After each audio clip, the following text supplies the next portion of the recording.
तो सभी लोगों को नमस्कार। आज स्नेहक के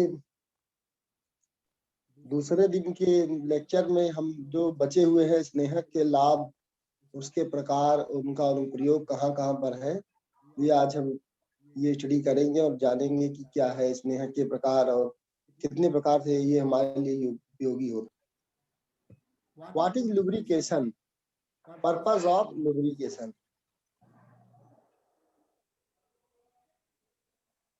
तो लुब्रिकेशन क्यों जरूरी है हमारे लिए और इसका क्या उद्देश्य है, ये हम लोग देखेंगे आज। लुब्रिकेंट हम स्नेहक कहते हैं, यानी दो सतहों के बीच घर्षण को कम करने की प्रक्रिया। अगर आप ध्यान से देखें तो यहाँ पर ये जो दो सतह है हमारे, इनके बीच घर्षण कम हो, इसके लिए हम लुब्रिकेंट ऑयल का प्रयोग करते हैं। ये जो आप देख रहे हैं यहाँ से बड़ा सा होल, इसको यहाँ दिखाया गया है। ये दो रबिंग बॉडीज हैं, एक गोला जो है और एक ये आपस में फ्रिक्शन कर रहे हैं। तो नीचे ये लुब्रिकेंट क्या करता है कि उनमें घर्षण की गति को कम करता है। जब घर्षण नहीं होगा तो आसानी से ये घूम सकेंगे। तो इसलिए लुब्रिकेंट हमारे शरीर में भी होता है, हमारी उंगलियों में, हाथ के जोड़ों में, घुटनों में। अगर मान लीजिए किसी का लुब्रिकेंट जब जोड़ों में नहीं होता है या हाथ की उंगलियों में नहीं होता है, तो हमको लगता है कि लुब्रिकेंट नहीं, इसलिए कट कट की आवाज आती है। तो हमारे हड्डियों में भी लुब्रिकेंट होता है। तो लुब्रिकेंट का बेसिक उपयोग क्या है कि दो रबिंग बॉडीज के बीच दो घर्षण करने वाली सतहों के मध्य चिकनाहट लाना, ताकि उनमें घर्षण की दर कम हो जाए। ये हमारा लुब्रिकेंट की प्रॉपर्टी मुख्य है। दूसरी चीज, लुब्रिकेंट जो है घर्षण से उत्पन्न ऊर्जा को भी अवशोषित कर लेती है। जब ये ऊर्जा अवशोषित कर लेगी तो ताप हमारा नहीं बढ़ पाता है। उसी तरह जो लुब्रिकेंट होता है, तो ये जो अशुद्धियां होती हैं, धूल होते हैं, डस्ट पार्टिकल होते हैं, उनको भी अवशोषित कर लेता है ये। इसके अलावा अगर मान लीजिए अम्ल है या अन्य गैसें भी हैं, तो उनको भी ये अवशोषित कर लेता है। तो बेसिकली लुब्रिकेंट जो है हमारा, इसका मेन उद्देश्य यही है कि रिड्यूसेस फ्रिक्शन, घर्षण को कम करना दो रोलिंग पेयर के बीच। दूसरा है ये कूलेंट के रूप में काम करता है, जैसा मैंने बताया कि ताप को भी अवशोषित कर लेता है स्लाइडिंग सरफेस के बीच। तीसरा पॉइंट, मूविंग सरफेस को सेपरेट रखता है एक फ्लूइड के रूप में, एक डेफिनेट प्रॉपर्टी के रूप में हमारा ये अलग अलग रूप से हम इसको बांट सकते हैं। तो लुब्रिकेंट जो होता है स्नेहक हमारे लिए बहुत ही यूजफुल है और लगभग हर जगह इसका प्रयोग होता है, घड़ियों से लेकर के ट्रांजिस्टर, पंखों, सब में। लुब्रिकेंट हमारे कई प्रकार होते हैं। पहला तो जैसे हो गया हाइड्रोडायनेमिक लुब्रिकेशन या थिक फिल्म, दूसरा हाइड्रोस्टैटिक लुब्रिकेशन, और तीसरा है बाउंड्री लुब्रिकेशन, थिन फिल्म जो बनाता है चारों तरफ, और चौथा एक्सट्रीम प्रेशर। इन सब का मेन उद्देश्य होता है स्लाइडिंग सरफेस के बीच घर्षण कम करना। तो हाइड्रोडायनेमिक लुब्रिकेशन या थिक फिल्म पतली सतह के रूप में, जैसे घड़ियों में, मशीन की कलपुर्जों में प्रयोग होता है। लिक्विड लुब्रिकेंट हम लोग प्रयोग करते हैं, जबकि भारी जो स्नेहक होता है उसका प्रयोग हम लोग भारी मशीनों में, भारी वाहनों में करते हैं।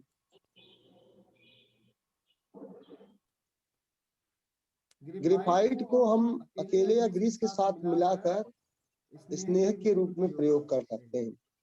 तो हमारा जो है ठोस स्नेहकों में सबसे अच्छा जो माना जाता है वो है ग्रेफाइट। क्यों ऐसा अच्छा है? क्योंकि ये उच्च ताप एवं दाब पर स्थायी रहता है। इसमें अन्य स्नेहक भी प्रयोग कर सकते हैं। ग्रेफाइट के बाद दूसरा आता है ठोस स्नेहक मॉलिब्डेनम सल्फाइड। यह जो है उच्च ताप एवं दाब पर स्थायी रहता है और धातु के सतहों के बीच भली भांति चिपक जाता है। इसी कारण इसका प्रयोग उच्च ताप पर आसानी से कर सकते हैं। तीसरा है हमारा टैल्क या सोप स्टोन। यह एक प्राकृतिक मैग्नीशियम सिलिकेट खनिज है। मतलब मैग्नीशियम सिलिकेट इसका रासायनिक फार्मूला हम कह सकते हैं। ये सफेद होता है। ये छूने पर ग्रीस के समान चिकना लगता है। चौथा ठोस स्नेहक है माइका। ये भी एक प्राकृतिक खनिज है। तो ठोस स्नेहक हमारे ख्याल से 4 बहुत हम लोगों आपके लिए नॉलेज में हो कि graphite, molybdenum sulphide, magnesium silicate या सोप स्टोन, चौथा माइका। अब हम लोग आते हैं अर्ध ठोस स्नेहक में सेमी सॉलिड लुब्रिकेंट्स।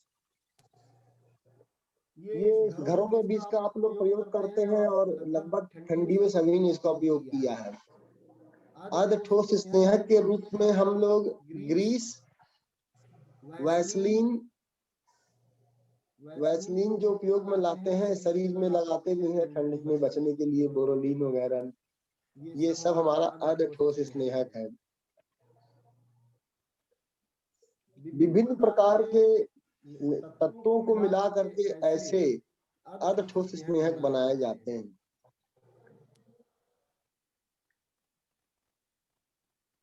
जो ग्रीस होता है वो जानते हैं कैसे तैयार होता है? ग्रीस जो है पेट्रोलियम जो खनिज तेल होता है, उसमें पामेटिक, स्टीयरिक, ओलिक एसिड होते हैं। ये उच्च कार्बन श्रृंखला वाले फैट जिसे बोलते हैं। इनको जब क्षार से रिएक्शन करते हैं, क्षार में NaOH, KOH या चूने का पानी मिला करके हम एक मिश्रित स्नेहक तैयार करते हैं। तो स्नेहक के रूप में प्रयोग की जाने वाली ग्रीस में सोडा सोप, मतलब जैसे सोडियम स्टीरेट जो साबुन का फार्मूला होता है वो, या calcium soap grease, lithium soap grease, ये हमारे मुख्य होते हैं। उच्च ताप और दाब पर जो मंद गति से चलने वाली मशीनों में अधिक विस्कोसिटी वाला तेल प्रयुक्त करते हैं। कम ताप उत्पन्न करने वाली मशीनों में ग्रीस बनाने के लिए कम विस्कोसिटी वाला तेल उपयोग में लाते हैं। ये हमने कल भी बताया था। बॉल बेयरिंग वगैरह में, पैडल में, चैन में, इन सब में ग्रीस का उपयोग किया जाता है। जो पंखे में लगाया जाता है बॉल बेयरिंग, यानी बॉल बेयरिंग जो छर्रों में लगाया जाने वाला स्नेहक है, वो ग्रीस ज्यादा प्रयोग में लाते हैं। उन सभी जगहों पर ग्रीस का प्रयोग किया जाता है जो धूल एवं नमी के वातावरण में चलाई जाती है, जैसे साइकिल के पाउडर है ना, रिम वगैरह में है, इन सब में प्रयोग होता है ग्रीस का, जो धूल आदि को अवशोषित कर लेते हैं। देखिए मैं जो बता रहा हूँ इसमें मेरी बातें थोड़ा सा अलग भी है, यहाँ जो सामने नोट्स में है, तो कुछ चीजें अलग हैं, कुछ चीजें मिलती जुलती हैं, तो हम अपने शब्दों में इसको समझा रहे हैं। तो आप लोग अपने हिसाब से भी इसको जो भी यहाँ पर लिखा हुआ है उसको पढ़ते हुए और अपने हिसाब से उसको माउल्ट करके लिख सकते हैं। पॉइंट्स तो बहुत है, कम से कम मुख्य मुख्य पॉइंट आपको लिखने पड़ेंगे अगर प्रश्न आता है।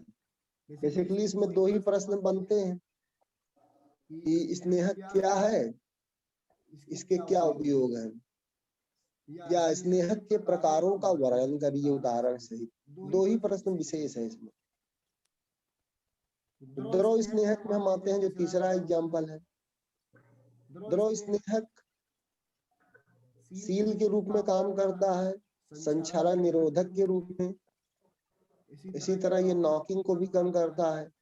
द्रव स्नेहक को 4 भागों में बांट सकते हैं। वनस्पति एवं जंतु तेल, यानी जो वनस्पति तेल हम लोग यूज करते हैं, या एनिमल ऑयल। दूसरा है खनिज या पेट्रोलियम, जो कि भूमिगत से निकाला जाता है सिंथेसिस के द्वारा, यानी जिसकी हम लोग प्रयोगों के द्वारा इसको हम संश्लेषण विधि द्वारा प्राप्त करते हैं, वो हमारा खनिज या पेट्रोलियम तेल है द्रव स्नेहक। तीसरा है मिश्रित तेल, जिसमें मिक्स हो जाए सभी तेल आपस में मिले हैं या कई हाइड्रोकार्बन मिले, उन्हें मिश्रित तेल कहते हैं। और चौथा है संश्लेषित, जो हम बनाते हैं। हम लोग एक चर्चा करते हैं यहाँ पर, ध्यान दीजिए। पहला है हमारा द्रव स्नेहक में मुख्य रूप से वनस्पति एवं जंतु तेल। इन्हें वसीय तेल कहते हैं। ये जंतुओं की चर्बी से मिलते हैं। क्योंकि ये ऑक्सीकृत होना मतलब ऑक्सीजन से रिएक्शन कर सकते हैं, तो उचित ताप पर अपघटित होने की क्षमता इनमें बहुत होती है। वनस्पति बीज से, जैसे मान लीजिए अभी आजकल आप देख रहे होंगे एरंडी जो है हर जगह लगी हुई है, तो या फिर सूरजमुखी, इन सब का जो अगर हम लोग ऑयल यूज करते हैं वो हमारा स्नेहक ही है। वनस्पति तेलों के अंतर्गत जो अलसी आती है, अलसी, फ्लैक्स सीड, तार, सरसों, रेप बीज मतलब सरसों, अलसी को फ्लैक्स सीड भी बोलते हैं, तार, ये सारे तेल हमारे वनस्पति तेल के अंतर्गत आते हैं, है ना। ये कहाँ यूज होते हैं? जो कम दाब तथा अधिक गति वाली मशीनें होती हैं, जैसे घड़ियां है, वैज्ञानिक उपकरण के स्नेहन के रूप में लाए जाते हैं। जंतु तेलों में अगर आप देखेंगे तो व्हेल मछली का तेल, इसी तरह चर्बी का तेल, पशुओं की चर्बी, सुअर की चर्बी का तेल भी प्रयोग किया जाता है जंतु तेलों में स्नेहक के रूप में। अभी दूसरा आते हैं खनिज या पेट्रोलियम, जो संश्लेषण के दौरान लगभग 300 डिग्री सेंटीग्रेड पर जो द्रव प्राप्त होता है वो पेट्रोलियम स्नेहक होता है। इसमें हल्के और भारी तेल दोनों होते हैं। इसमें जो वैक्स मिलता है पेट्रोलियम में, जिसका की कार्बन की संख्या काफी अधिक होती है, लगभग 40 तक पेट्रोलियम के पदार्थ उससे बनाए जाते हैं। आपने देखा होगा कि जिसमें वैक्स पेट्रोलियम संश्लेषण पश्चात मिलता है, मोम जिसे बोलते हैं, उस मोम को ठंडा करने पर कड़ा हो जाता है, फिर ऑक्सीकृत होकर एक पपड़ी बन जाता है, फिर इसे हम सल्फ्यूरिक एसिड से अलग कर लेते हैं, फिर इसमें अन्य चीजों को मिलाकर स्नेहक में प्रयोग करते हैं। इस वैक्स का प्रयोग आपने देखा होगा, बच्चों के जो बैलून्स वगैरह बनते हैं, खेलने वाले फुटबॉल होते हैं, वो इसी वैक्स से बनते हैं। पेट्रोलियम पदार्थ बोलते हैं उन्हें। जो खेलने के चीजें आप देखे होंगे, गोल गोल जो बैलून टाइप के जो फुटबॉल वगैरह आते हैं, ABCD लिखा होता है, ये सब पेट्रोलियम के वैक्स से ही बनते हैं। तीसरा एग्जाम्पल मिश्रित तेल। पेट्रोलियम के तेलों में जो लास्ट में हमारा उचित मात्रा में लेने पर जो प्राप्त तेल होता है वसी तेलों के साथ, वो कहलाता है मिश्रित तेल स्नेहक।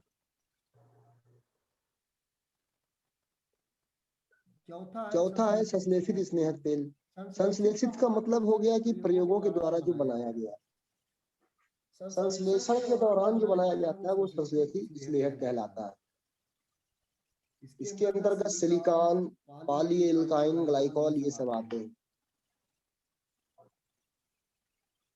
स्नेहक तेलों का विमोचन और विलायक शोधन, ये इतना नहीं पूछा जाता, लेकिन फिर भी आप एक बार रीडिंग करेंगे कि स्नेहक तेलों का शुद्धिकरण क्या होता है।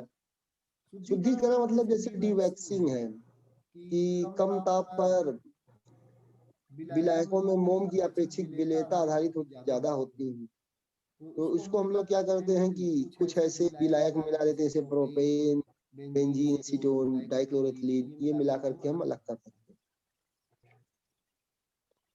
विमोचन, डिवैक्सिंग, अम्लीय शोधन यानी अम्लों को मिला करके उन्हें शुद्ध करना, क्षार द्वारा शुद्ध करना, ये हमारा स्नेहक तेलों का शोधन कहलाता है। इसी क्रम में विलायक शोधन भी एक हमारा है, जिसमें हम सल्फर डाइऑक्साइड शोधन विधि या द्विसाल विधि द्वारा करते हैं। ये देखिए सल्फर डाइऑक्साइड वाष्प जो है शोधित तेल में मिला दिया जाता है। जैसे यहाँ पर आप देख रहे होंगे कि अशुद्ध तेल है, अशुद्ध तेल सल्फर डाइऑक्साइड पे हम स्प्रे करते हैं तो वो उसके साथ मिल जाता है। तो मिलने के पश्चात उसमें 15% SO2 होती है, उसे हाई टेम्परेचर गर्म करके सल्फर डाइऑक्साइड को अलग कर देते हैं, वाष्प में बदलकर हो जाती है और शोधित तेल नीचे मिल जाता है। तो सल्फर डाइऑक्साइड द्वारा शुद्ध करने का तरीका है, इसे ड्यूसॉल विधि कहते हैं। अब आती है कटिंग ऑयल और फ्लूइड्स। ज्यादातर आपने देखा होगा कर्तन तेल। कर्तन तेल आपने सुना होगा ना।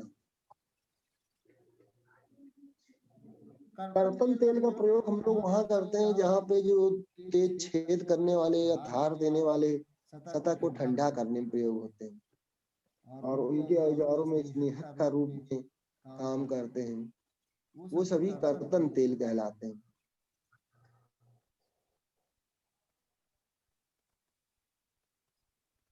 कर्तन तेलों में प्रमुख कार्य स्नेहन तथा शीतलन है। ये इसका मुख्य काम शीतलक है। ये जो औजार हमारे प्रयोग किए जाते हैं उनको शीतलता प्रदान करने के लिए प्रयोग करते हैं। अब एक क्वेश्चन कभी कभी पूछा गया है 2016 में भी, स्नेहक में जो एडिटिव कंपाउंड्स होते हैं वो क्या है और इनका क्या महत्व है। ये एक नया क्वेश्चन अभी पूछा गया था, ध्यान दीजिए। स्नेहक को अधिक प्रभावशाली बनाए जाने के लिए, ये तीसरा क्वेश्चन है इस चैप्टर का जो इम्पोर्टेंट है, स्नेहक में योज्य पदार्थों क्या महत्व। हम स्नेहक को और अधिक प्रभावशाली हो इसके लिए हम लोग कुछ पदार्थ मिलाते हैं, उन्हें हम एडिटिव एजेंट या योगज कहते हैं। इनके उदाहरण है एरोमेटिक एमीन, फिनॉल, सल्फोनिक अम्ल, ये हम मिलाते हैं। इनके मिलाने से क्या फायदा है, देखिए ये पॉइंट्स हैं।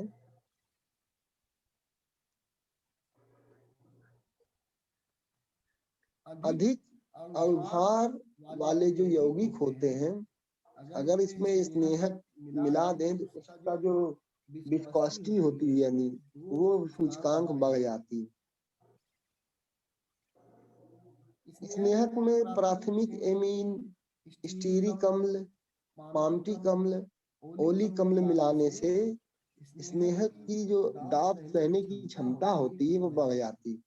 दाब कैसे, मान लीजिए दो घर्षण वाली जो सतह है इनके बीच में स्नेहक में दाब पड़ता है, और ये दाब को सह सके इसके लिए एमीन, स्टीरिक अम्ल, पामटिक अम्ल इसमें योज्य पदार्थों के रूप में मिलाए जाते हैं। स्नेहक तेल में ऐसे कार्बनिक यौगिक जिनमें ऑक्सीजन, सल्फर और फास्फोरस होते हैं उनकी दाब सहने की क्षमता बढ़ जाती है, क्योंकि ये कार्बनिक पदार्थ की जो सतह होती है धातु की सतह पर अधिशोषित हो जाते हैं। अधिशोषण का मतलब होता है जैसे सतह पर किसी चीज को चिपकना, अधिशोषण कहलाता है। धातु की सतह पर इन स्नेहक का चिपकने की जो गुण होती है वो ऑक्सीजन, सल्फर और फास्फोरस के मिलने से बढ़ जाती है। जितना ज्यादा ये चिपके रहेंगे उतना अच्छा प्रभाव रहेगा।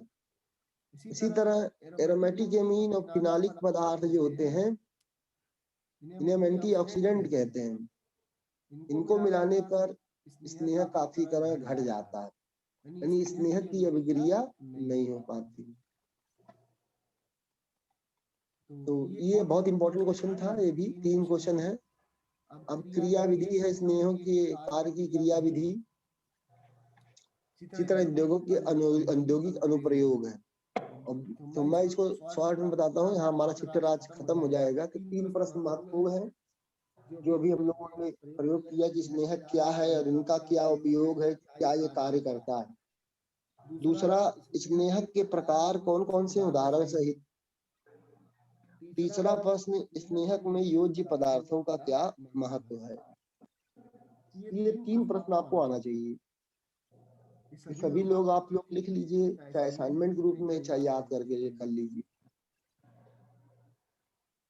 अब ये कार्य करने की क्रिया विधि मैं संक्षेप में बता देता हूँ कि ये मुख्य रूप से कार्य करने की क्रिया विधि इसमें 2 ही होती है, मोटे पर्त के रूप में और पतली पर्त के रूप में। मोटा पर्त वहां यूज करते हैं जहां भारी वाहन होता है, बहुत ज्यादा घर्षण होने की जहाँ क्षमता हो। पतला स्नेहक उन मशीनों में यूज करते हैं जो छोटी होती हैं, कलपुर्जे होते हैं, घड़ियां, सिलाई मशीन, इन सब में हम लोग पतली तर्क स्नेहक का प्रयोग करते हैं। तो विशेष वही है जो भी हम लोगों ने चर्चा की है वही पूरा है इसमें। अगर मोटी पथ में देखेंगे तो जो हमारा मोटी पथ जो है घर्षण को बहुत हद तक रोक देती है, और जो पतली परत होती है वो ज्यादातर हमारी घड़ियों वगैरह में जैसे यूज किया गया। तो अगर आपको एक मुख्य अंतर बताया जाए तो स्नेहन में प्रयुक्त स्नेहक जो होते हैं वो जंतु या वनस्पत तेल होते हैं। इनमें लंबी कार्बन श्रृंखलाएं भी होती है। इसमें हम ग्रेफाइट आदि भी यूज कर सकते हैं। ठीक है, तो हम मिक्स स्नेहक का प्रयोग तब करेंगे जब मशीन की गति कम होती है, जब मशीन में दाब अधिक हो, जब धात की सतहें ठीक नहीं होती तब। एक है चरम दाब स्नेहक, अधिक ताप पर धातुओं की सतह के मध्य संपर्क अधिक होता है। जब दाब अधिक होगा तो संपर्क ज्यादा होगा तो टेम्परेचर बढ़ जाएगा, जिससे वेल्डिंग के जोड़ खुल जाते हैं। इसलिए वहां पर चरम दाब स्नेहक यूज करते हैं। चरम दाब स्नेहक की अगर उदाहरण देखेंगे, पॉलीएथिलीन, पॉलीप्रोपिलीन, ठीक है, ये सारे एग्जाम्पल हैं। ये है स्नेहक के औद्योगिक अनुप्रयोग, जो पहले भी हम लोग अभी आपको बता चुके हैं कि धातु की सतहों के मध्य घर्षण कम करता है, एक तरह से रिवीजन है, टूट फूट को कम करता है, लीकेज से रोकता है, उनमें संक्षारण नहीं हो पाता है, और कल मशीन की कल पुर्जों को साफ रखने में उपयोगी होता है। इसी तरह देखिए बेयरिंग, बेयरिंग हमको बता चुके हैं, जो छर्रे होते हैं जहाँ लगे होते, दो घर्षण वाली सतहों के बीच जो छर्रे होते हैं उन्हें बेयरिंग बोलते हैं। तो स्नेहक जो होता है अगर हम प्रयोग करें बेयरिंग में तो दोनों धातु की सतहों से चिपक जाएगा, जिससे वो आपस में संपर्क में नहीं आते हैं डायरेक्ट, और एक दूसरे पर फिसलते रहते हैं। तो ऐसी बेयरिंग आप बहुत जगह देखेंगे, पाउडर से लेकर साइकिल का एग्जांपल दे रहे हैं, हर जगह इसका यूज होता है। तो स्नेहक का हमारा जो है ये चैप्टर यहीं खत्म हो गया। इसमें हमारे कुछ ये एग्जांपल और एक कुछ इसका एक रिवीजन दिया गया है शॉर्ट में, कि स्नेहक देखिए, ठोस स्नेहक, अठोस स्नेहक, द्रव स्नेहक, ऐसे इन पेज से आप इतने आसानी से इसको तैयार कर सकते हैं। एक बात मैं आपको ये भी बताऊं कि आप इससे तब परेशान होइए कि सर ने अपने नोट्स नहीं दिए, ऐसा नहीं है।